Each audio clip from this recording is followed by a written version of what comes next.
stop them, how could we? As far as the word of admonition goes, we are admonishing everybody to acquire a more chaste way of life and to accept the Islamic social system.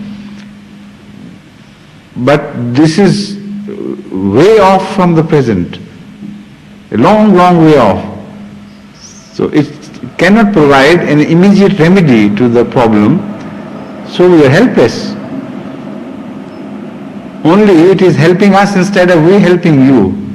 The problem is helping us in putting Islamic teachings across to the Europeans in a more convincing way now than ever before. That this is the result of, what is coming to you. You were laughing at Islamic punishments, although that is not the punishment. But the Muslim mullahs have always been telling the West that this is the punishment. And we have been laughing at it, what cruelty and what this and that. For one or two people having been executed in some Muslim countries. Now nature has taken this in its own hand, and you are being executed in large numbers for this crime and this crime alone, and you can't do a thing.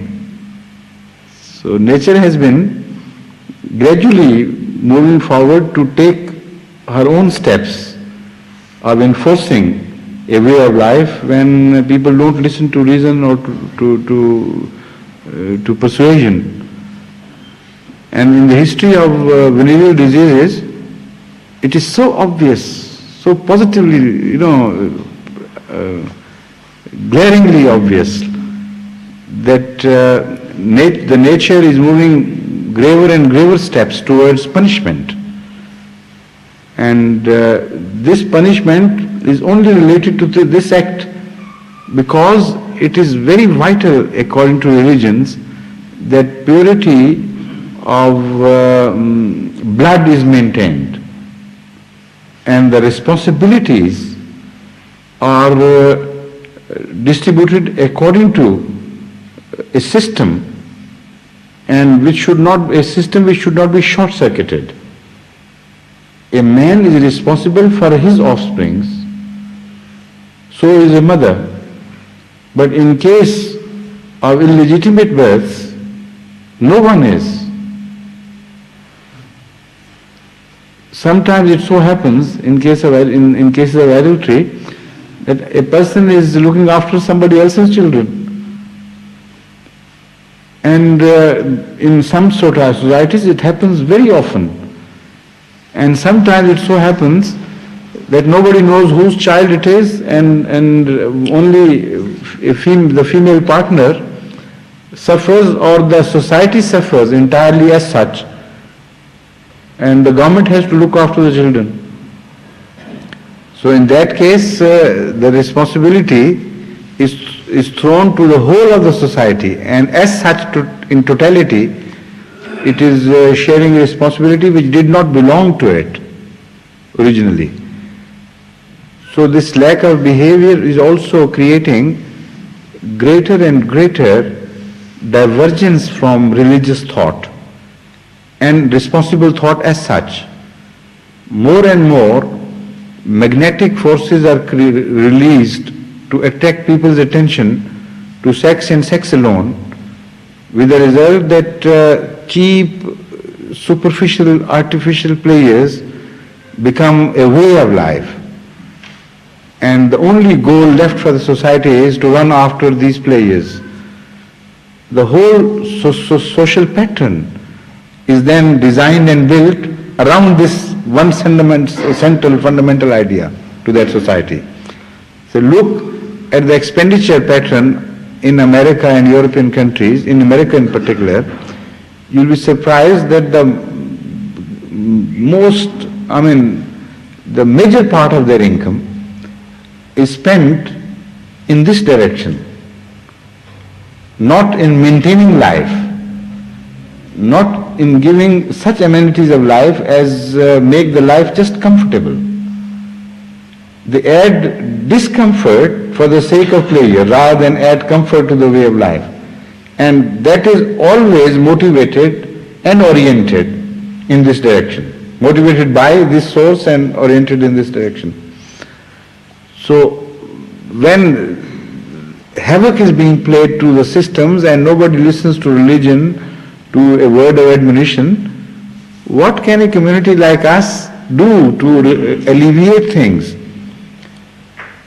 The problem which he is quoting is a means of alleviating things. This is not a problem in itself. It is a means to divert our attention to the real problem, which they forget. So instead of looking at the problem, they are looking only at the indicator towards the problem. And they want to cut that finger which is pointed out at the real culprit. So symptom roles and causes which they are looking into. It is the indicating finger of nature that you have gone too far and you must give some order to your life, some sense, some responsibility. Otherwise, we will not spare you now. You have ceased to listen to reason, so we are taking things in our own hands now. This is the order, like a sort of martial law. Martial laws are also imposed in religion sometimes, in many ways, different ways, but this is one of the ways. When God imposes His will and says, all right, run away from me, if you want to, if you can. And the race has been going on for the last 100 years or so, or even more perhaps. Previously, despite the fact that there were phases of societies being promiscuous from time to time, the punishment which was given to them was of a low order, which could be handled by the people of those ages with the meager scientific knowledge they had. For instance, there was gonorrhea, which was handled to a degree by Hakama and by the apothecary men as well as by the allopathic physicians. So it was a punishment, but a limited punishment. Then came the terror of syphilis, which could not be controlled for a while, and sometimes it became epidemic. And this also is a very, very old historic punishment. And this could also be handled by even the preliminary societies in their own way to a degree. But when the terror of syphilis was created, whenever it was created, the society became more cautious of the misbehavior they were indulging in, and they started, a fear was created in their hearts against certain plagues. So it helped a modifying, it played a modifying role. And this is as old as many thousand years ago. Some mummies have recently been discovered which are older by 2,000-3,000 years than the mummies made by the Egyptians. So that means it should be about more than 5,000 years ago. And when they examined the skulls of those mummies, they found that some of them were suffering from syphilis.